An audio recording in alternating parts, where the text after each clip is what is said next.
If you are enjoying this podcast and other podcasts on the Dragon Wagon Radio Network, be sure to check out the Dragon Wagon Shop. Awesome t-shirts and mugs from your favorite shows so you can tout your podcast pride, all while supporting your favorite indie podcast network. And make sure to check it often for new items and limited time designs. So shop now at dragonwagonshop.com and get your dragon swag on. It's the greatest mystery in literary history. A divisive question with highly contested answers. Who was the writer behind the pen name William Shakespeare? Welcome to Don't Quill the Messenger.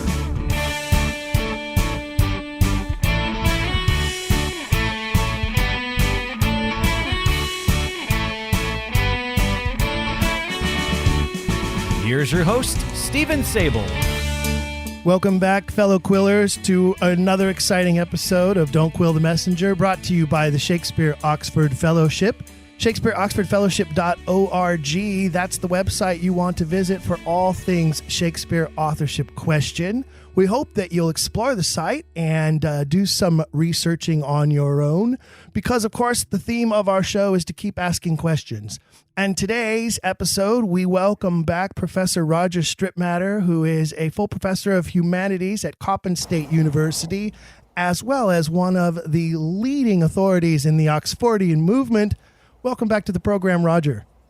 Thank you, Stephen. Glad to be here. So glad to have you back. I know our last conversation was so intriguing, and we covered so many different wonderful things, including new book projects you were working on at the time. And we discovered the wonderful, interesting aspects to the illustration you used on the cover of your book. Today, I wanted to kind of shift focus and talk about a few things that I think our listeners struggle with on a regular basis. I tend to believe that a lot of our listeners are becoming what I like to call closet Oxfordians. And the reason why I say that is I think that they often become afraid of dealing with the barrage of questions and or attacks that come from the other side of this issue, mainly staunch Stratfordians. And I think, Roger, based on my experience, there isn't anyone who has dealt with that more than you have over the years and decades of this movement. And I want to talk a little bit about that today and maybe give some of our listeners some pointers on how to deal with what I call the anti-Oxfordian trolls. Sure. I would say that actually probably before me, Charlton Ogburn and his parents experienced also had a lot of amazing experiences with the levels of intolerance. And but they were pretty much in the age before internet, no? True.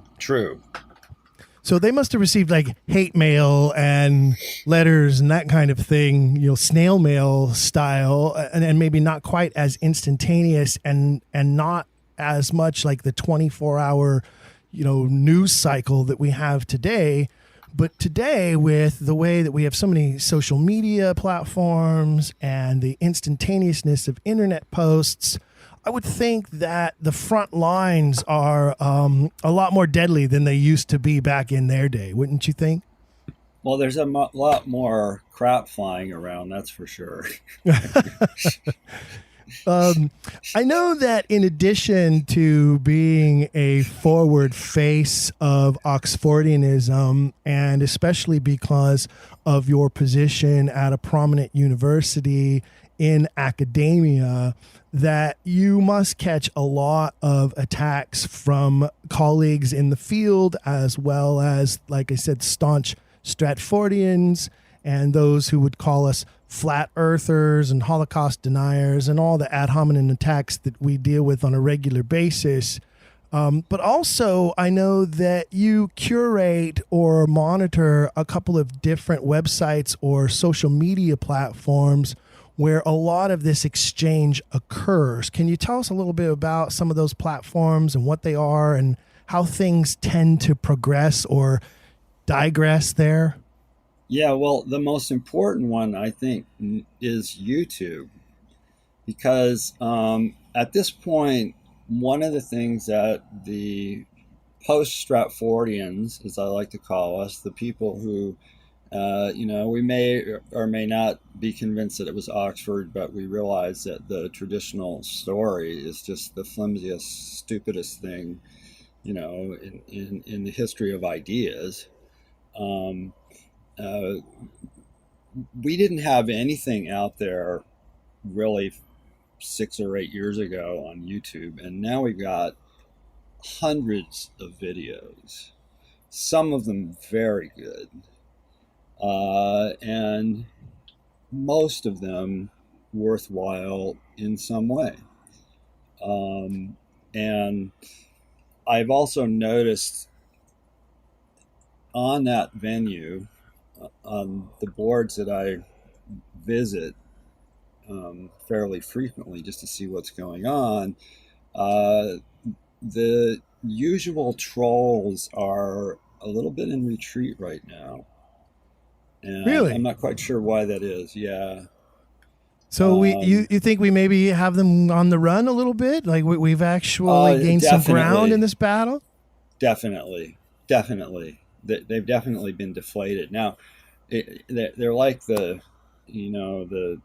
sown men in the field, though. You sow the field with stones and new soldiers come up. And so there's always somebody new who will jump in even when the usual suspects have gone and carry on the ridiculous attacks. And I don't know if that's one of the old standbys under a different name or it really is a different person. But they've definitely not been as enthusiastic over the last few months as they were maybe 5 years ago. When would you say you started to see a shift, if you think you may be able to pinpoint it to a time frame of rescinding attacks or a lack of virulence? Well, one of the things that happened was over a book review of the first volume of the De Vere poems books. And this was a review written by someone who clearly had not read the book. And it was just a really vituperative, scornful, personal attack on me that basically said, well, he should never have gotten a dissertation because he's not a real scholar. He shouldn't have gotten a PhD, basically. And when I let that person know, this was published under a pseudonym, but I know the identity of the person. And when I let her know that I was not going to let that stand, she removed the review, or the review was removed from Amazon. I don't know whether she removed it or it was removed by Amazon, but it came down. Among the fold of Oxfordians and members of the Shakespeare Oxford Fellowship, we now have quite a large group of published authors, and many of their works are available through Amazon and other book outlets.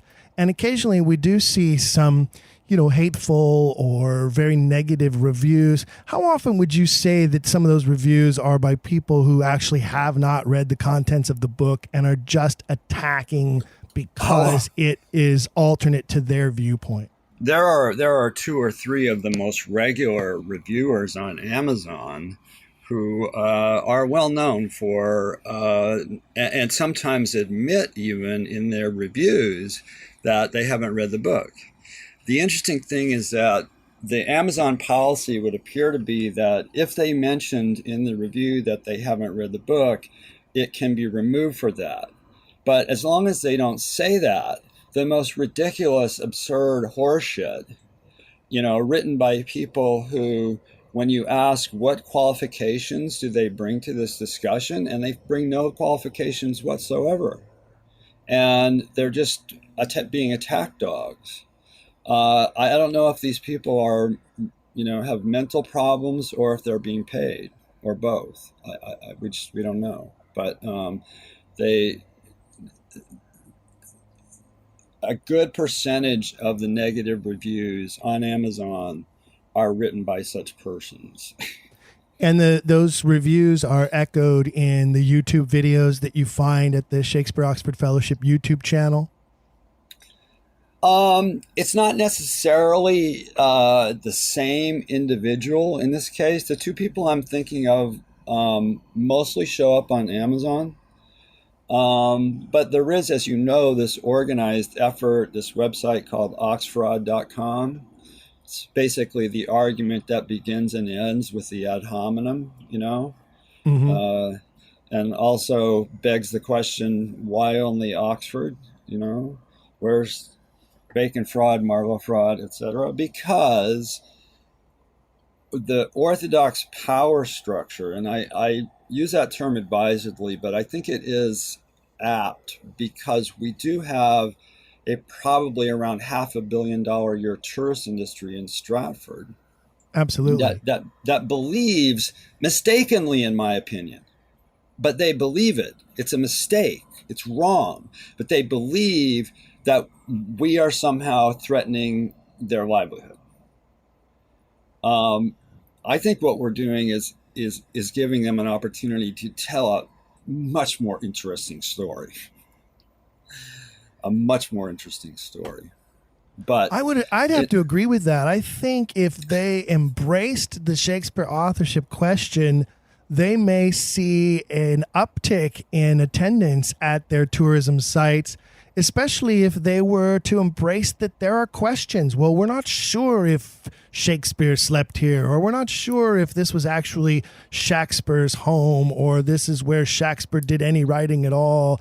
Come find out for yourself. If they open the door to inquiry, I think they might see a boost in their tourism revenue. I think that they very well could, you know, although the things that you mentioned in my book would be pretty modest beginnings. You know, I would like to see them admit, oh yeah, there are various alternative theories, and it looks like the most probable one is Oxford. We don't agree with it, but it's out there, and the people who are making those arguments are making credible arguments and should be part of the discussion. That's what we really need to hear from at least the scholarly part of the Shakespeare infrastructure. You know, not necessarily the ones that are running the theme park, but the others. So we're kind of waiting for that, for, you know, people to start realizing that through no fault of their own, they may have been defending a proposition that turns out to not be very credible. And they were trained to do that. That was their education. So of course they're going to do it as a first reflex. But certainly for the scholars, the possibilities that this opens up are just, they're huge. They're huge because suddenly you have a restored true history of the Elizabethan literary age. There's not a big hole missing in the middle of it. It works. I would absolutely agree with that. And I think, you know, in a lot of ways, oftentimes we are labeled as anti-Stratfordian. And I always take umbrage with that name because I'm not anti-Stratfordian. I'm sure there are some wonderful people from Stratford. I just don't believe that the writer was born there. Well, exactly. I'm anti-Shakespearean, I guess, is the way I would be. But, you know, I'm more pro something than I am anti anything. I'm pro truth. I'm pro Oxfordian. I'm pro research. I'm pro scientific method. I don't consider myself anti anything. If anything, what I see is these folks that you mentioned who are constantly writing these, you know, hateful reviews and attacking on the internet and on social media sites. And even I myself, as a host of a podcast series that is pro Oxford and pro question and pro research. I mean, obviously I receive my share of hateful emails as well. But I think that the issue here is they're the ones who are anti something. Oh, absolutely, unquestionably. Well, they're and they're also for something, and what they are for is a cult of expert authority. See, to them, they can ignore us because we are not teaching in the Ivy League. And they've gradually, they started off at one point, I can remember back in the 90s when we didn't have any PhDs. And then it became, we didn't have any tenured professors. Then it became, we didn't have any full professors. And it's now, we don't teach in the Ivy League or at, places that are similarly respectable. Although I should mention that Felicia Landre, who is an emeritus professor of history of drama, does teach at University of Kansas, Missouri City, and she's a very distinguished academician. And we have others such as Professor Rubin. But these voices are pushed aside, by being labeled. They place labels on them. That person is an Oxfordian. I recently read a letter from a leading Shakespearean to a colleague of mine who has written a book. And the email was very interesting because it said, "Oh, this is a really interesting, great book. Thank you for sending it to me. So you do kind of go on about that Oxford thing, but you managed to not say very much about it. So that's okay." We'll allow you to have, half a chapter on Oxford, and kind of ignore the way in which that part of the book that's about Oxford is integral to the whole wonderful argument of the book. You can't really just pull it out or the building falls down. So I think we're in a kind of a negotiation period, I would say, is what that suggests. That's interesting. Do you think that part of the decline in presence of the attack dogs, the waning presence of these trolls is due in part to the ever increasing acceptance of the idea that there was collaboration in many of the works, and the ever increasing viewpoint that there may have been sort of a cabal of writers that were responsible for piecing together the final pieces of the storylines before putting them to verse? Well, those are some of the possibilities. But honestly, I really believe it's primarily because of the Oxfordians. And I believe that things like the New Oxford Shakespeare's endorsement of multiple authors responsible for what's around the order of maybe 20% of what is in the folio. That is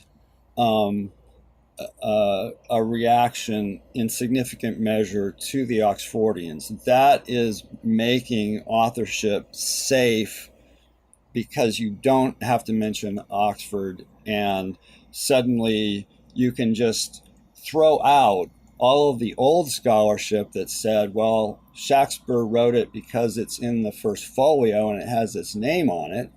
Now they're saying the first folio, has writing from all these other people in it. And the question is, what was their methodology for arriving at that conclusion? And when you ask that question and really look at it, it falls apart completely and utterly. It's what we call garbage in, garbage out, computer-assisted methodology. Garbage computer-assisted methodology. Yes, garbage in, garbage out. So, if you think that you can determine who wrote something by counting certain numbers of words and treating that as the variable that defines the difference between one writer and another, you're going to be very disappointed because you're dealing with drama, and it doesn't work that way. It's a more complex art form than comparing, for example, 18th century documents in prose written in the author's hand on a particular topic, which are the type of texts that were where these technologies were first used and used to some success. Well, I would say you would be able to correct me better than anyone if I'm wrong in saying what I believe to be true, which is that you, above all people that I know of, have studied more of the actual writings of Edward de Vere, the 17th Earl of Oxford, in his poetry, in his letters, as well as the great study of his Geneva Bible and his marginalia, to be able to connect his mind to the phrases, to the structure, to the way that the plays have been written, as a way to connect him to the authorship. Well, absolutely. I was very lucky that early in my education as an Oxfordian, I got a hold of William Plumer Fowler's book on de Vere's letters. And so I absorbed that as a model. And in that book, as you know, he goes through all the letters, 37, I believe, of the letters, 36 or 37 of the letters, and shows line by line how the phrases and the words in the letters reverberate throughout Shakespeare. And it's really that model that I am using on the books on the de Vere poems. And the book has been completely ignored. His book or yours? His book has been completely ignored by traditional Shakespeareans. It doesn't compute for them, so they pretend it doesn't exist. And of course, when we ask, well, show us 37 letters from your guy, and big giant cricket, right? Because we have nothing. Right. But isn't it also true that throughout those letters, and many of them to what I would call intimate people in his life, whether it be his father-in-law, many of them are to his father-in-law or his brother-in-law, either his father-in-law, William Cecil, or his brother-in-law, Robert Cecil, some to his wife, others to other acquaintances, friends and family members. It's really, most of them are really to one of the two Cecils or the Queen. And then there's a letter to King James. There do not seem to my knowledge, that's all that they're to, which is kind of a disappointment. There might be a couple others. There might be one that's to Stanley. But most of them are to the Cecils. But there is a correlation between what he uses in his letters. I mean, let me rephrase that. You can connect that Geneva Bible to both his letters and the writings of Shakespeare, and that creates this beautiful triangle of connection, right? Right. Absolutely. So, for example, one of the things I can do is if you make a list of Shakespeare's 80 top Bible verses, which I did in my dissertation, 81, and those were ones that he refers to multiple times. And a bunch of those are marked in the de Vere Bible. But one of them that is not marked in the de Vere Bible is quoted in the letters. So it shows you that people complain. They say, well, de Vere's annotations only line up with Shakespeare's use of the Bible 10% of the time. That's what Shapiro says, something like that.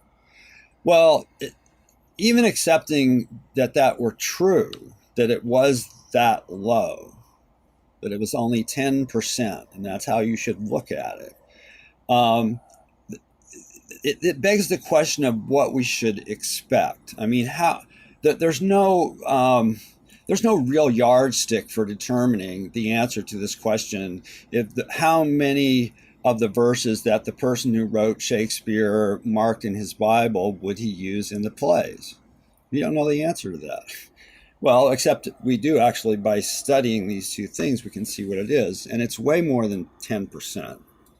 It's about half of those top 80 verses. So it's really a pretty dense collection of similarity. And then, yes, some of the same ones show up in the letters, but also new ones show up in the letters that are not marked in the Bible, which I think is the most interesting thing of all. So it'd be interesting to note the acquisition date of the Bible, how long it was in his possession, and the date and timing of those letters, and whether or not he continued to make marginalia annotations in the Bible after writing some of those letters. You know what I'm saying? Like, if the timeline is such that he set the Bible aside, or he had a newer Bible that he was reading from that at that point, where he found that an affinity for these newer verses that start popping up in his letters, that'd be an interesting thing to study, wouldn't it? Well, yeah, and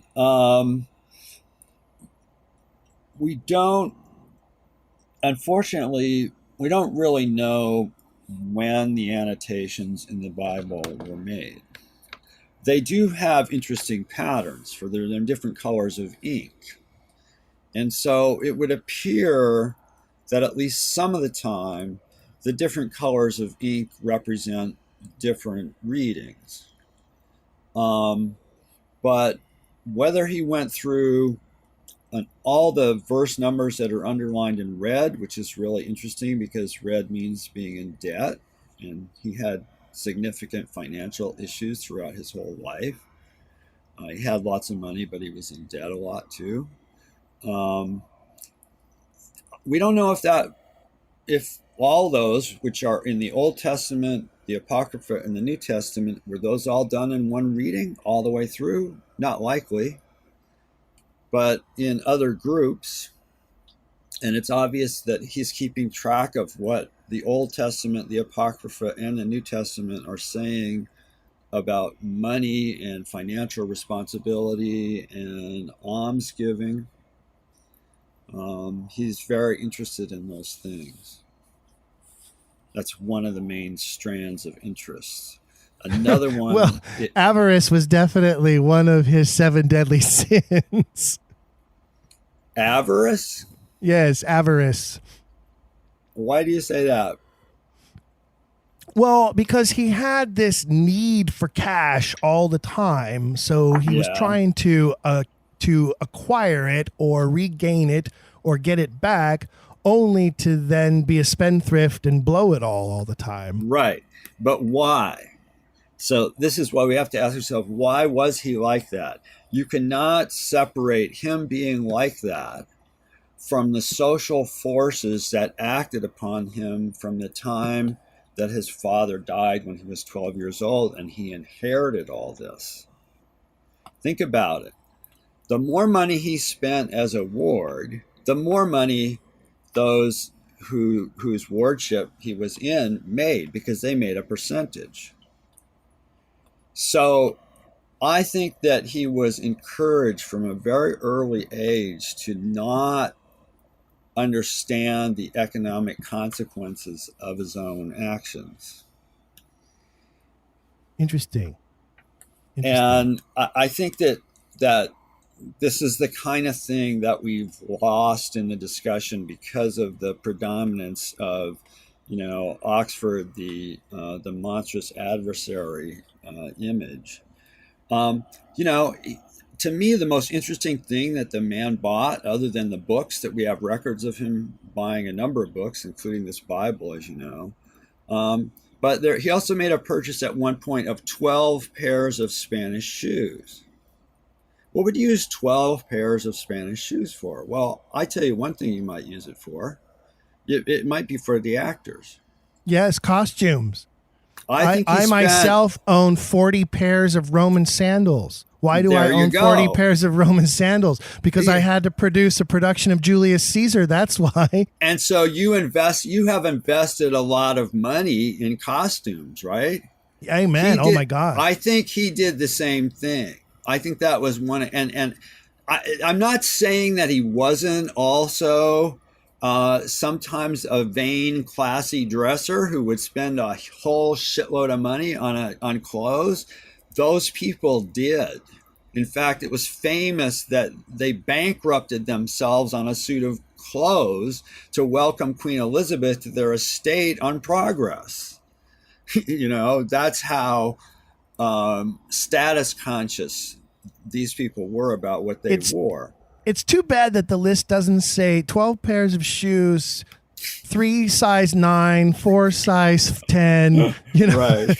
Because right. in my stock list, that's how they have to be divided up because, this actor wears a size 9, that actor wears a size 10, this giant actor over here wears a size 14. Where am I going to find that to fit him? It's a shame we don't know the sizes. I could be wrong. Maybe he bought them all for himself. I have no way of proving. It's just a speculation.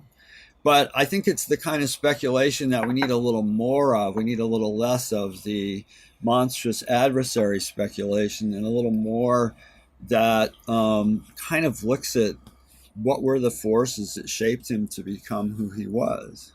Well, now, your monstrous adversaries, these internet trolls, these Oxfraudsters, whatever we want to call them, they would argue that everything we say is speculation. They would call us conspiracy theorists. Let's see, I've been called a flat earther, a Holocaust denier, a UFO conspiracy theorist, a Holy Grail chaser.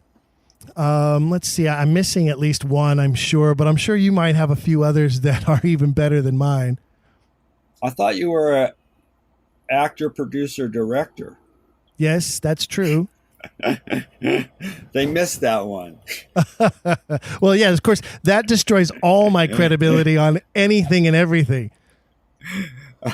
He's just a crazy artist type. Yeah, right. A crazy artist, yeah. Yeah, a crazy artist type. And the key that I love about that is I like to throw back at those ones and say, oh, well, I'm sorry, have you produced more than 50 Shakespearean productions? How in depth have you studied the text and then given actors direction on how to deliver the lines appropriately? None. Yeah, that's Never. Usually the answer. That's usually the answer. Or more likely, there's no answer at all, Well, it becomes don't change the subject. That's what the answer becomes. Don't change the subject. Yeah, well, I think it's those types of encounters above all that have been wearing them down. I think that as the basis for reasonable doubt has become much more well known, a lot of it through the internet, but also from the excellent documentary films that we've had and all the books and the Shakespeare Authorship Fellowship newsletter and the wonderful How I Became an Oxfordian series. All these things together are putting them in a more and more defensive position. They're not as confident as they were. They cannot deny that we are the only organization that is committing funds on an annual basis to continue this research. They cannot deny the growing popularity of our Who Wrote Shakespeare video contest. They cannot refute that we are gaining more and more exposure in the media, whether it be a small town newspaper in a small community in the Midwest to a larger newspaper on the East Coast. The mounting presence that we have now, I would say, makes the internet our beautiful and brilliant double-edged sword. On the one hand, it is why the movement has been able to spread so far and wide in these modern times as opposed to 20, 30 years ago. But at the same time, it is exactly what opens us up to more of these attacks and more of these trolls having access to our content and then trying to belittle it or berate it to the best of their ability. Mm-hmm. Well, it's interesting. I'm thinking back to one of the earliest meetings of the Shakespeare. It was then the Shakespeare Oxford Society, now the Shakespeare Oxford Fellowship, that at which this question was discussed by the board as to whether to have a website or not. And there really was a generational split. I'm not going to talk about any individuals. That's not the point. The point is that there were some of the folks who were a little older were like, why would we want to do this? And so it was actually something that was a struggle within the Oxfordian movement about how do we want to relate to the internet. And looking back on it, I think that one becomes more sympathetic with the people who were a little bit cautious, because I mean, look at what we've seen in our politics, the absolutely horrible influence of dishonest actors in the internet space that have corrupted an election. Pandora's box. You're opening Pandora's box. Yeah, it is. And well, I wonder. I don't know how many of those folk are still alive or still a part of the organization, but they must have flipped over on their ear when it was announced that we're going to do a podcast series. Well, it's interesting. As you get older, you are more conservative about new technologies. But I think the organization overall, especially in the last 10 years or so, has really done a great job of, seeing opportunities for new media and going with it.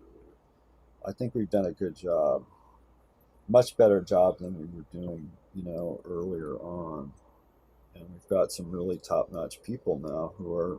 I would agree. And I think, our Facebook page has begun to become more utilized in our outreach efforts and begun to share messaging in new and unique ways to appeal to new audiences and those who are intrigued by the question or interested in the mystery itself. Mm-hmm.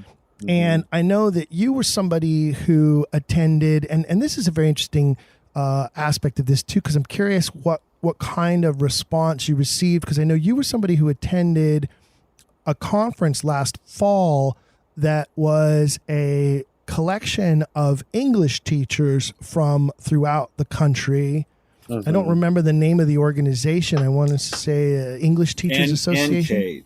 NCATE, National Association of Teachers of English. And that was junior high and high school teachers from all across the country, or just high school? And, what was the age range? It was all the way from. It actually, there were some booths that were actually K through 6, and there was materials for all ages of students, really. Oh, okay. So the entire K through 12 aspect of teaching English to students in that range, plus college. And you had our organization had a booth there, and you were one of the volunteers who manned that booth. Mm-hmm. And what kind of backlash did you receive there? What kind of trolls came to the table during those couple of days at that conference and said, "Shame on you, you heretic, and get out of here, and how dare you, and what are you doing, and you're corrupting the minds of these kids"? There was a couple, but it really wasn't. I would say that overwhelmingly what we got was curiosity. I mean, because most of the people there were teaching high school or junior high, even though there was materials also for older, for college as well. That was the main constituency that was there. Mm-hmm. And we were giving away copies of Lynn Korzybski's A Question of Will, which I think was a really great idea to be doing there. And it gave them something to think about using with their classes. I don't believe that one event is going to create the significant movement towards using that book. But I think if we keep doing it for a couple more years, that junior high school teachers will really want to use that as a teaching tool, or even down to sixth grade. Smart. But the point being is they didn't tar and feather you. They didn't run you out of the convention floor. Not at all. In fact, what you found was more of an embracing of the curiosity, and a majority of the teachers who wanted to know more. Is that accurate? Absolutely, unquestionably. Yeah. I want to say, I don't know if it was you or was somebody else who was a participant in that event who suggested that in the future we needed to reach out to these educators on this level with more direct and planned coordination with some sort of specific approach. And I want to say somebody mentioned the term subversive Shakespeare. Oh, that's great. That's very good. Someone should take that. Someone should grab that as a website, I think. Yeah, subversiveshakespeare.com. I think there is among that new generation of young people sort of that rebellious aspect of questioning everything, of not believing what the old white-haired institutions shove down your throat anymore. And I think that that's a good thing, and I think it's something that we could definitely tap into. And I want to say that it's something that the trolls are starting to recognize and maybe contributing to their waning presence on our various pages. Yeah, absolutely. That's a very good point. Yeah, absolutely. Unquestionably, there are new voices, in these discussions that, even those of us who have been around for a long time don't know. New people making solid arguments. And it's like, oh, I don't have to do that. Someone made that argument for me already. Thank you. Yeah. Do you find there's a lot of self-correcting going on now where somebody, maybe you post something to a platform and some troll comes along and makes their attack, and before you have a chance to respond, there are other respondents who are basically fighting the battle for you? Right. Yes. I would say that's happening considerably more now than a couple of years ago even. Yeah.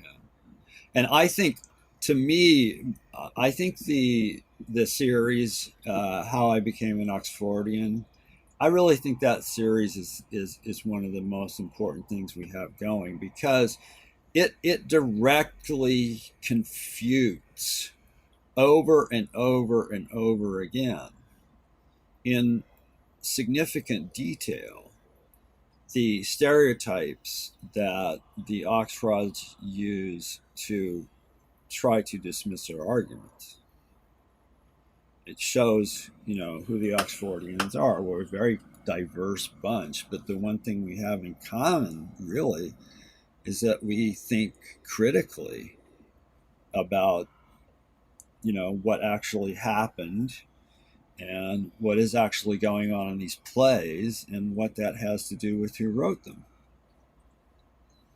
And so many of us came to this through so many different avenues.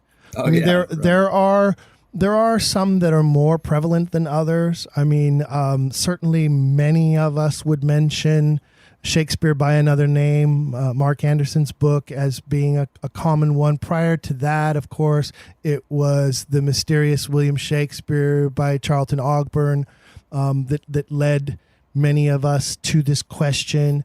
Some of us were introduced to it by an English teacher who was, in their own sense, a subversive teacher of Shakespeare. Others discovered it through the PBS special that we all wish we could get our hands on a copy of now, that doesn't seem to want to exist anywhere. And I would definitely propose we need to start a letter writing campaign to PBS to get that video re-released somehow. They were hiding behind claims about agreements signed whereby the rights granted by those interviewed expired or something like that. Because I remember having this conversation, years ago about why you couldn't get it. And that's basically what I was told was, no, it's not about censoring it. But in a way you could say those are just two different ways of describing the same thing. Wait a minute. And those who were interviewed have passed on by now. So any agreement that you had with them is null and void. Yeah, I think that this is a serious question. That I think you're right. I think that there needs to be direct communication with PBS by whoever should do that for the Oxfordian movement, to make inquiry into the status of these materials and to make it clear that they are a valuable archive of historical filmography, and to not allow it to be used by others is to cooperate in the worst kind of censorship. Well, that's definitely something we'll have to bring up with the Shakespeare Oxford Fellowship Board of Trustees, and maybe even solicit the aid of some of our sister organizations, including the De Vere Society across the pond, as it were. Yeah. And maybe if we double team them, we might get a little headway. I would like to take this opportunity real quickly just to inform our listeners that if you'd like to look at some of the wonderful entries in the How I Became an Oxfordian series, they are available at the Shakespeare Oxford Fellowship website. You can go to shakespeareoxfordfellowship.org. You can find How I Became an Oxfordian, and there by now has to be at least, I would say, I might be exaggerating, I hope I'm not, but I would say there has to be close to, if not exceeding, 100 entries there by now. Yeah, I think that's about right. Would you say that's accurate estimate? That sounds about right to me. Let me check. I think if we can, if you'd like to go explore those, and you will find such a diverse group of people among this movement: lawyers, doctors, educators, engineers, psychiatrists, judges, diplomats, ambassadors, theater directors. Well, who cares what they think? But the list goes on. Librarians, the list goes on and on and on. In fact, I would venture that there's someone there from just about every field or profession that you could name. There might even be a trash collector in there somewhere. So take a look if you haven't already. And I think you'll find it fascinating to discover how so many people have come to this question. And now, moving on, what I would like to hear from you is, tell us like your worst embattlement story, the most gruesome, ugly, brutal entanglement you had with an internet troll, and how it resolved itself? You must have a few favorites. Well, yeah, I think Oliver Cam's article about me on Quillette was my favorite one, because not only was I ignored by the editorial board when I asked for a right of response in the letter and explained why I thought I deserved one and why not giving me one would be a disservice to their readers, including quoting from the discussion, because some of their readers felt that Oliver Cam's personalizing of the question and the viciousness of his attack on me and my credentials was not what they wanted to be around. So I quoted those people. And so I never got, any acknowledgement on this. And so then I found out that they had published Sky Gilbert. Professor Gilbert is an Oxfordian, and he's been a guest on this program. Yes, okay, and he's also written for Quillette. So I asked Sky if maybe he would ask them, maybe he could write a response. Now, Sky Gilbert is, among other things, a well-published Shakespeare scholar. And they told him that he could not submit anything on, they would not accept something from him on this topic, on the topic of Shakespeare.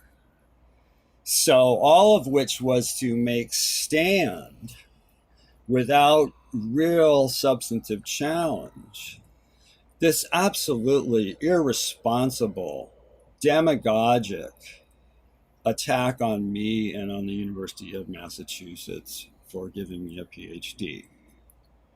I don't know what makes Oliver Cam tick, but it ain't a passion after the truth. That's for sure. No. Well, how old is he, do you figure? Oh, I imagine he's, I don't know, he might be a few years younger than me.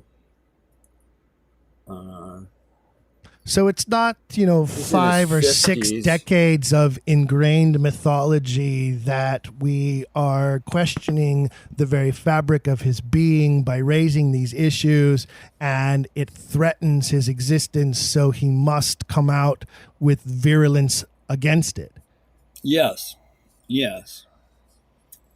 And my understanding is that his employer has been Rupert Murdoch, and he's worked for Murdoch organizations, and if so, that, to my way of thinking at least, provides some sort of context for understanding what he does.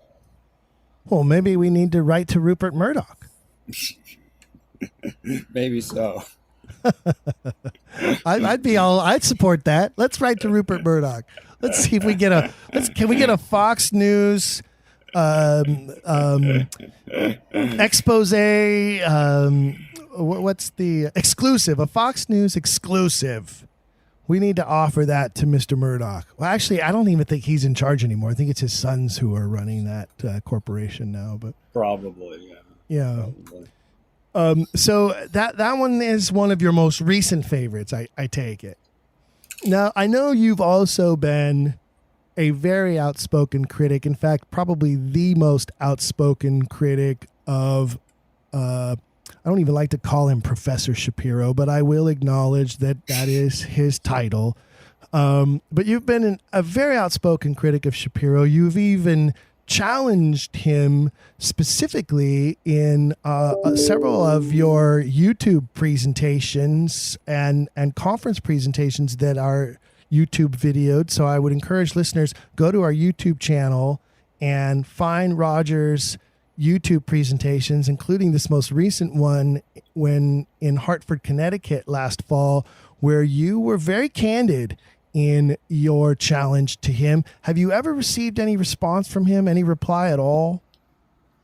No, I think he will find it inconvenient to reply in any way. He's messed up badly.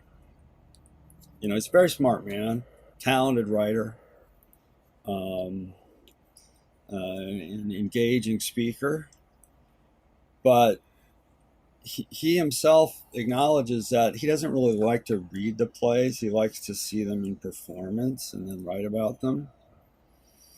And so he's a theater critic. Is that what you're telling me? He's a theater critic? They're like the worst kind of people in the world. I really believe in going to the plays and seeing the plays, but I also believe in reading them. And I don't think you can. I think you're missing something especially if you're not involved in creating the production. You're just witnessing it. Your knowledge may not be as deep as it seems, if that's your approach. These are multi-dimensional plays, and what they do is just extraordinary. And that gets lost when your goal as a writer is to distract the reader with, all of the paintings on the walls at Hampton Court, as if that will somehow account for the plays that you're reading. And it's shallow. That's what I would say. It's shallow. Well, I have a deep-rooted belief that these works have undergone many revisions throughout their existence. And I don't mean post first folio. I mean prior to the first folio. Yes. And that's because I understand the artist's process. I have been involved in that process. I know what it's like to take a kernel of an idea of a storyline or a plot line and try to fashion a dramatic work from that and develop characters and create dialogue that advances that storyline and that plot line, that has a crest to its rising action and thus a climax and ultimately a denouement, an unraveling of that knot at the end that can hopefully leave an audience fulfilled with what they have seen, whether it was to make them laugh, make them think, make them feel, bring them catharsis, whatever the case might be. And revisions are a big part of that process. Anyone who knows anything about any of the most recent Broadway productions knows that they go through workshop performances, they go through preview performances, and the rewriting continues over and over and over.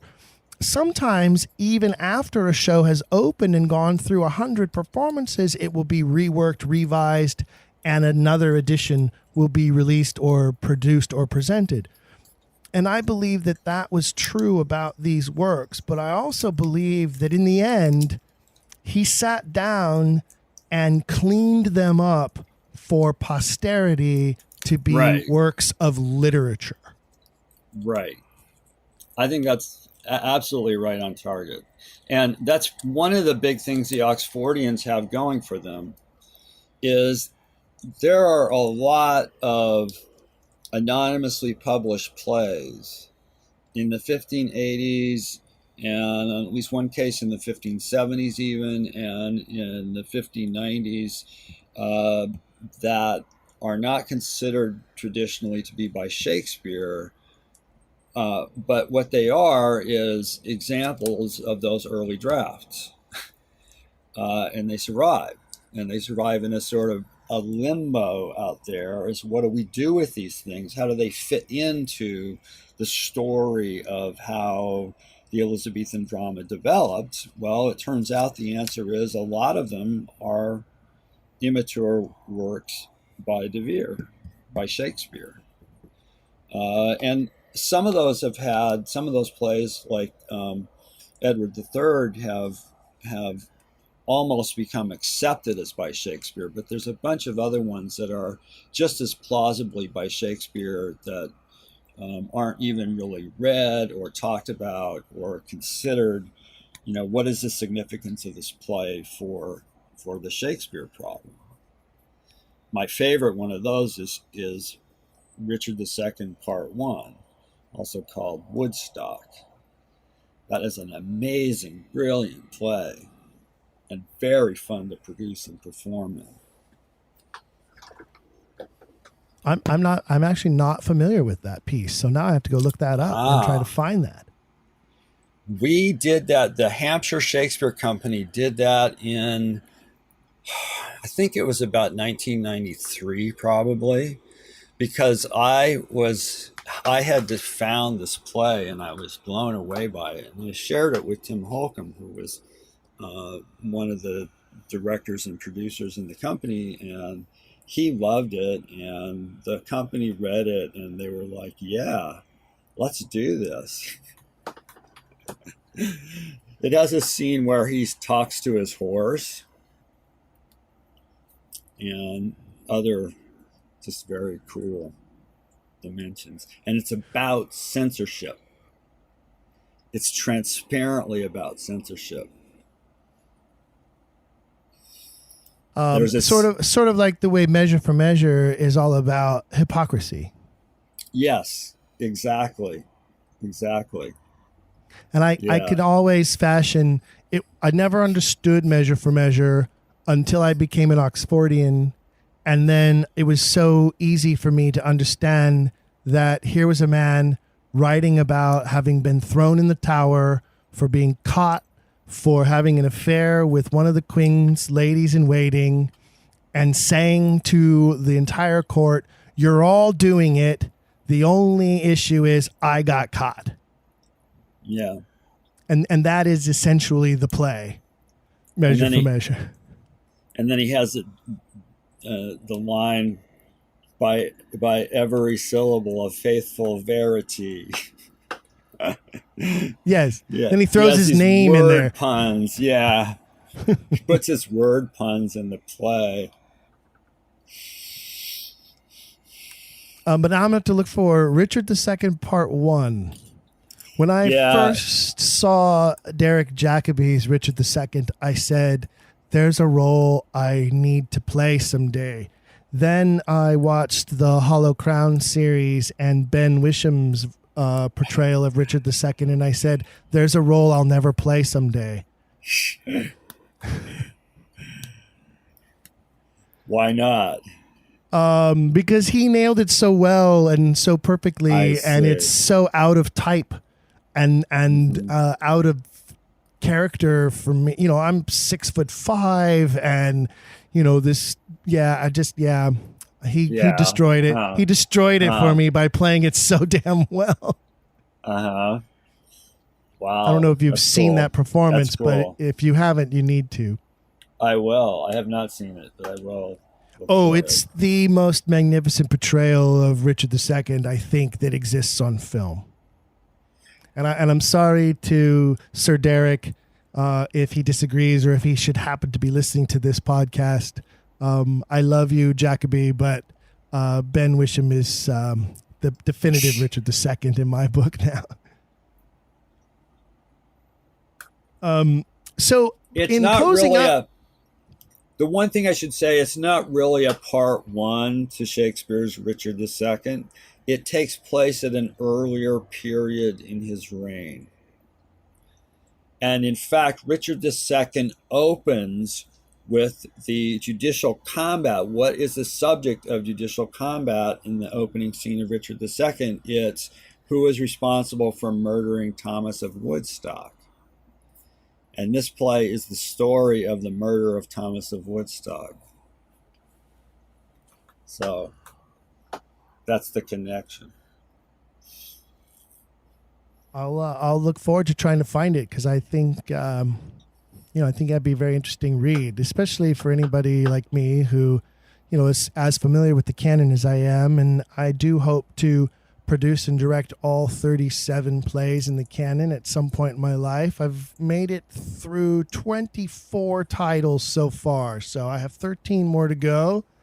Some of them I've produced, multiple times. In fact, it's looking more and more like I'll be doing yet another Midsummer at some point in my near future. You can never get enough Midsummer.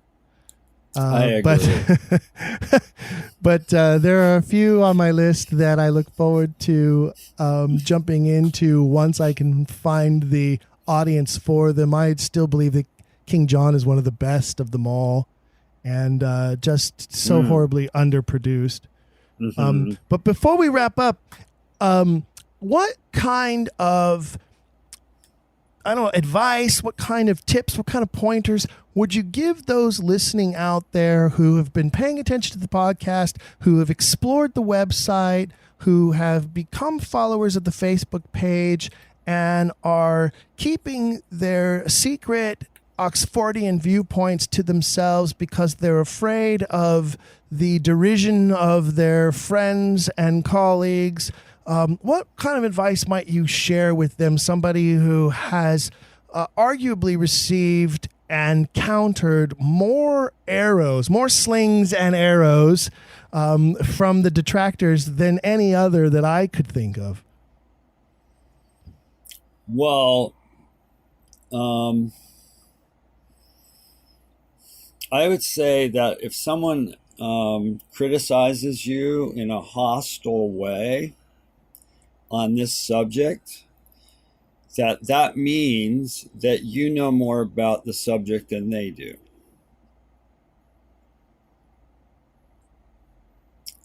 Good. I like that. I think that's often very true, and I find that to be true in my own experience when I end up in an argument with somebody about this. Oftentimes I will retort to that. I will respond with, can I give you several books to read, and then we can have this discussion again? And has that been a successful effort in some cases or not?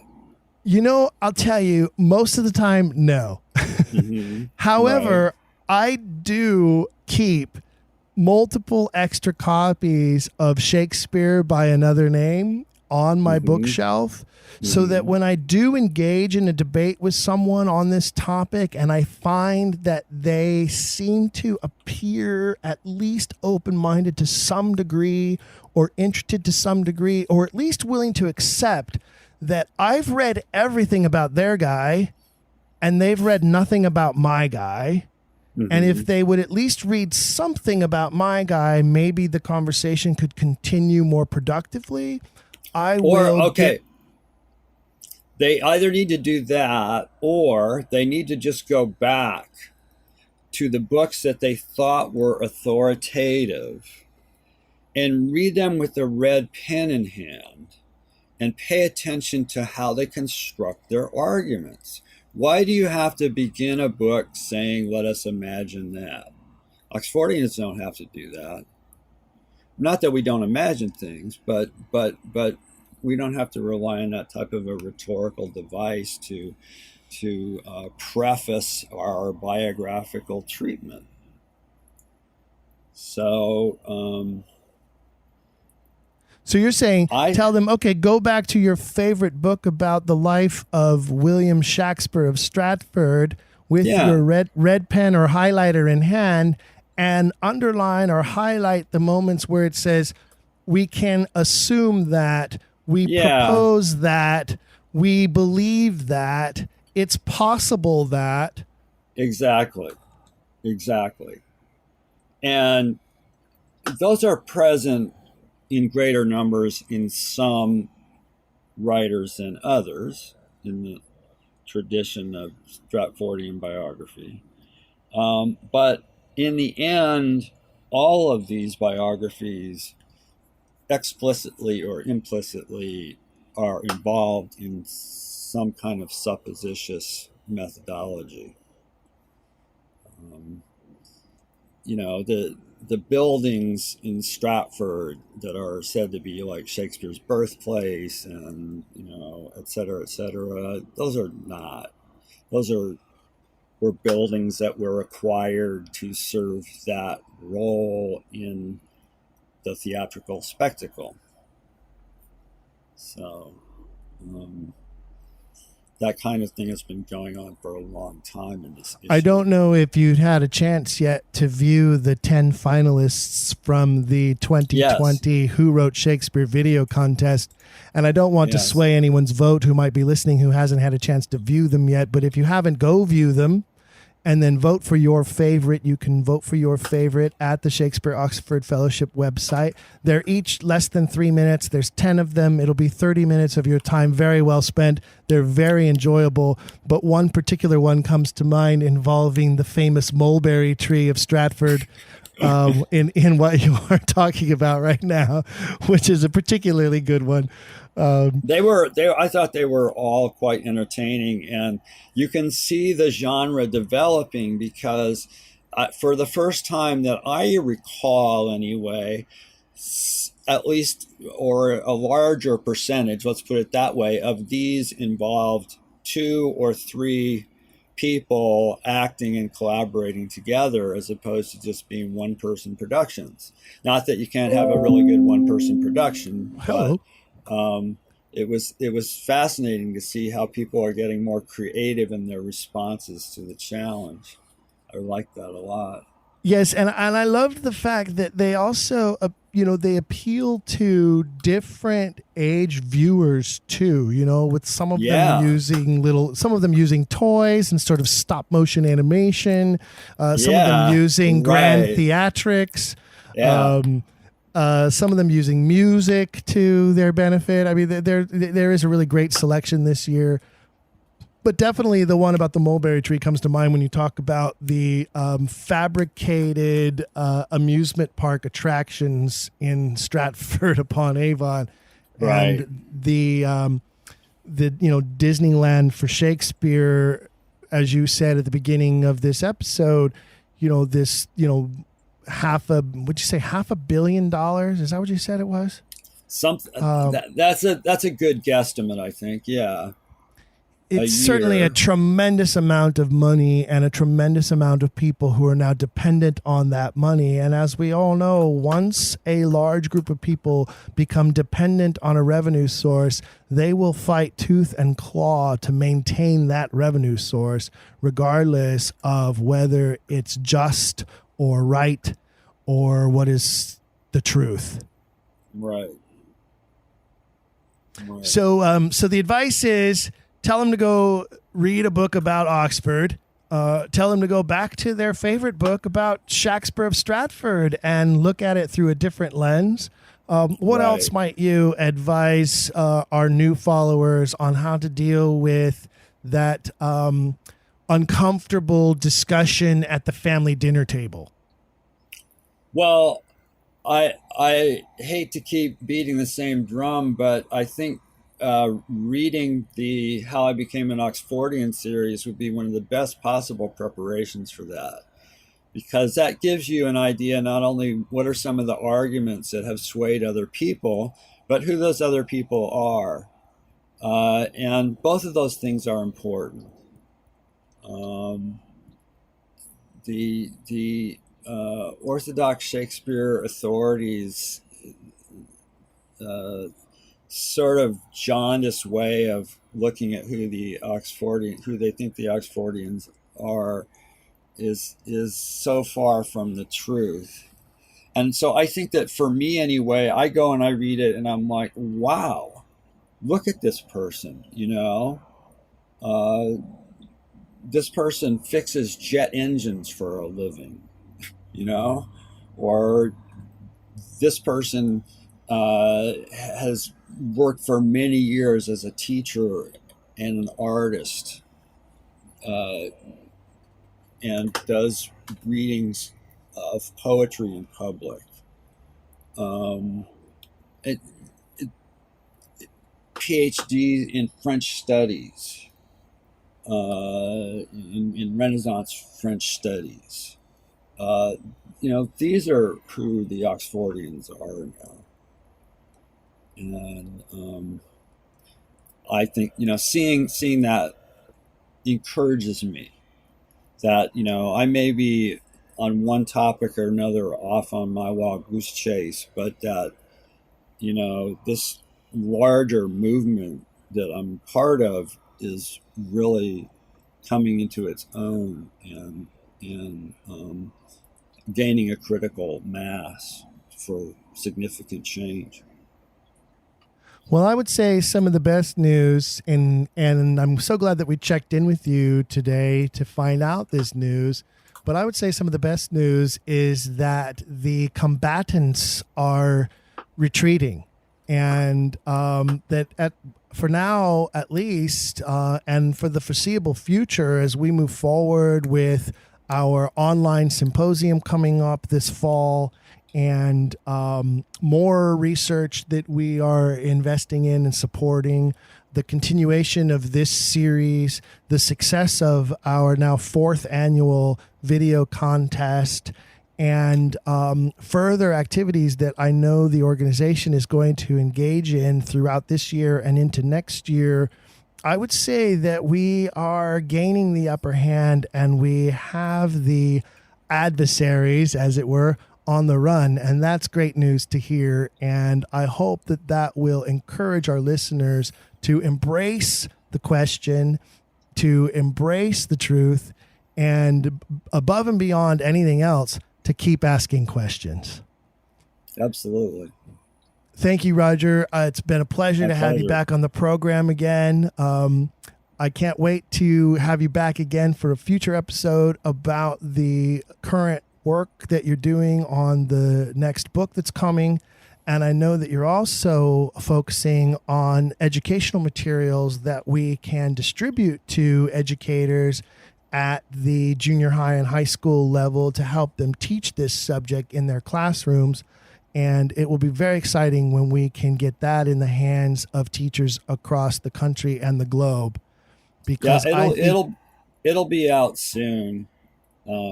Within the next few months, definitely, if not weeks. So fantastic. It sounds like what we need to do is a series of Zoom presentations to connect to the curriculum, since education seems to be morphing under our very noses right now. But that's definitely a topic for another podcast episode in the future. Thank you again for your time. Ladies and gentlemen, if you'd like to learn more, please visit ShakespeareAuxfordFellowship.org, ShakespeareAuxfordFellowship.org, your source and resource for everything Shakespeare Authorship Question. This has been Don't Quill the Messenger. I'm your host, Stephen Sable. And on behalf of the Shakespeare Oxford Fellowship, I want to remind you, keep asking questions. If you've enjoyed today's episode, please leave a rating and review in your podcast player. For even more, visit our website, don'tquillthepodcast.com. There you can find official merchandise in our shop, as well as a link to our Patreon.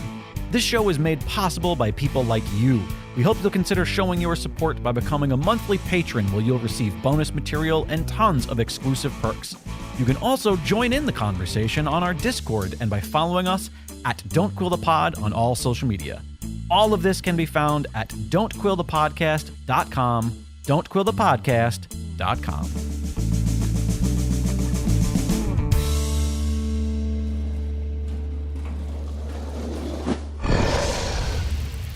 It's Dragon Wagon.